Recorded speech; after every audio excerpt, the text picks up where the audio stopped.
Welcome back to TLR's Tips and Tactics. This is lesson number 3, and it's all about understanding where you operate. Now, to start, we want to know what are the mind states so that we can even identify where we reside. So we start with reasonable mind, we have emotional mind, and we have our wise mind. Our reasonable mind can also be considered our logical, rational mind. Our emotional mind is exactly what it says, that emotional mindset, which is where most of us tend to reside, especially when we are in addiction, in negative attachments, being held hostage by habits, in early recovery, or any other life transition. Now, wise mind, this is an intuitive space.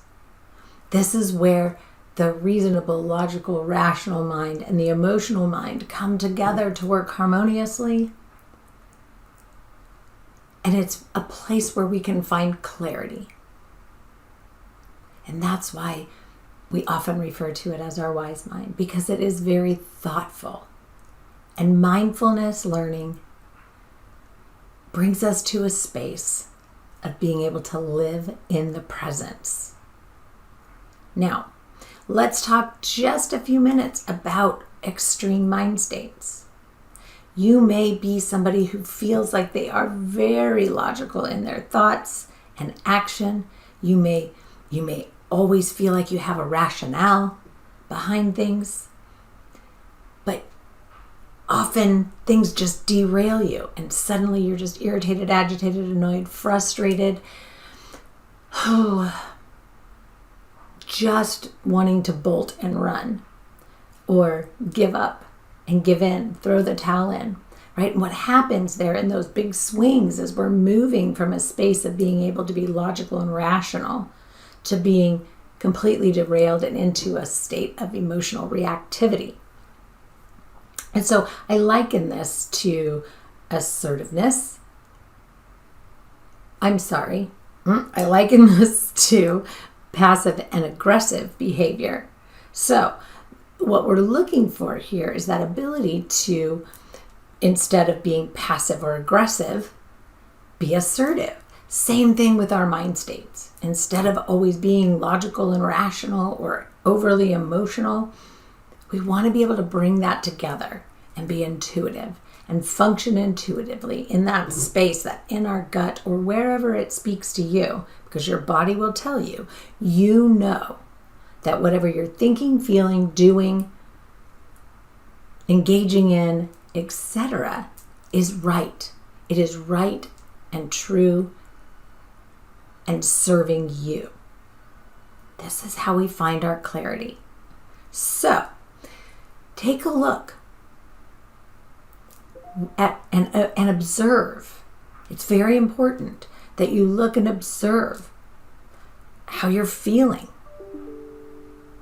What's going on? What mind state am I operating from in this particular situation?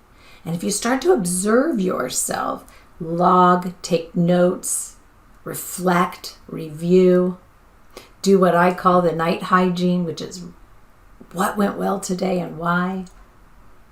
How can I capitalize on that? How can I add this into other areas of my life?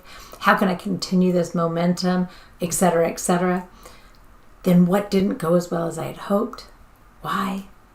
How can I add, edit, delete, shift, change, morph, and make it better? What can I bring in from those things that are working well?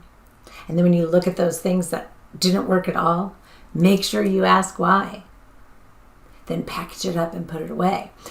But really, the ultimate goal here is to do self-observation, log, track, and effectively call out.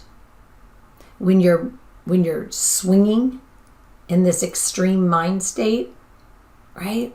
When you're going back and forth to polar opposite ways of being, observe, log, and track. When you're overly emotional, you want to know why, when, what's going on, who's in my presence, what environment am I in, what is the topic of conversation, all of the things you want to know.